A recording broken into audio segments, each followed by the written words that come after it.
every time we get a new batch of evidence for the Dominion voting machines lawsuit, things look worse and worse for Fox.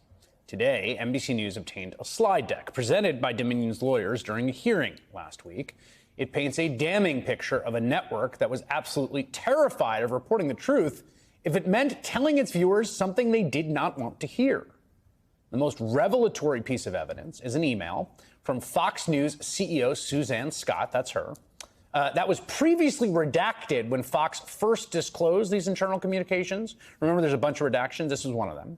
Now, in this email, Scott is reacting to this fact check from a Fox reporter in December 2020 who was, correctly, throwing cold water on Donald Trump's incendiary claims of a rigged election.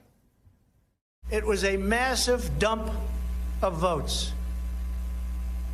Mostly Biden, almost all Biden. And to this day, everyone's trying to figure out, where did it come from? You just heard the president say it. He brands it a massive dump of votes.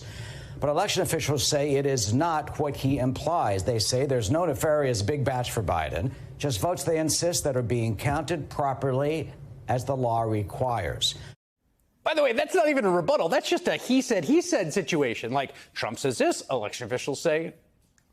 After that fact check aired on Fox, CEO Suzanne Scott wrote an email. This is amazing, okay? Wrote an email to a Fox executive who oversees primetime programming saying, quote, "This has to stop now. This is bad business. The audience is furious. Bad for business." You can see it right there in these slides directly from Dominion. I have to say, that email from Suzanne Scott, the CEO of Fox, just distills the entire Fox Dominion saga down to its very essence. You truly could not script a better tagline for this whole debacle than, "This is bad business, the audience is furious." Now, again, we're just learning that email now because Fox initially redacted that email, wonder why, in the big batch of documents that were made public a few weeks ago. Guess they didn't want the public to realize quite how cynical their entire operation is. Believe me, there is much more where that came from. Here's another one. A few weeks after the 2020 election, Suzanne Scott again writes, quote, "I can't keep defending these reporters who don't understand our viewers and how to handle stories. The audience feels like we crapped on and we have damaged their trust and belief in us. We lost 25,000 subs from Fox Nation. We can't fix this, but we can fix this, but we cannot smirk at our viewers any longer." Smirk at our viewers, telling them the truth, telling the election was not rigged. There was obviously real panic at the top levels of the network because Fox viewers didn't want to hear their favorite anchors and pundits on their favorite network fact-checking their favorite president. Another exchange. This is on January 5th, 2021. Fox's owner Rupert Murdoch floats the possibility of having the network's primetime hosts explicitly tell viewers that Joe Biden won the election. This is January 5th, okay?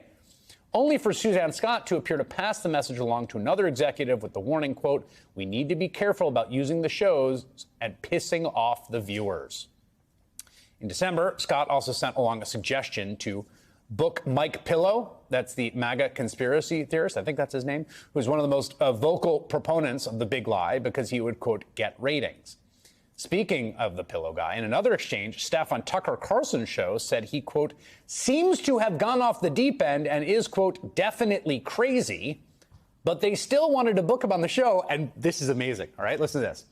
"Because he was a major advertiser who stuck around." I quote here, "I know there's concern about him being a conspiracy theorist now, but he has bailed us out loads of times when no one else would," meaning he's bought ads on their program when no one else would. "He's also been moving to Newsmax lately. Might be good business move to signal we wouldn't desert him." At which point another producer chimes in to add, quote, "He is crazy and about to get sued by Dominion." Prescient. "WTF is he going to say on our air?" So on one hand, you got a conspiracy theorist who you admit is a lawsuit waiting to happen because he's making probably defamatory claims on your air. On the other hand, he's making it rain all over your show when no one else will. So maybe you just give him a platform anyway?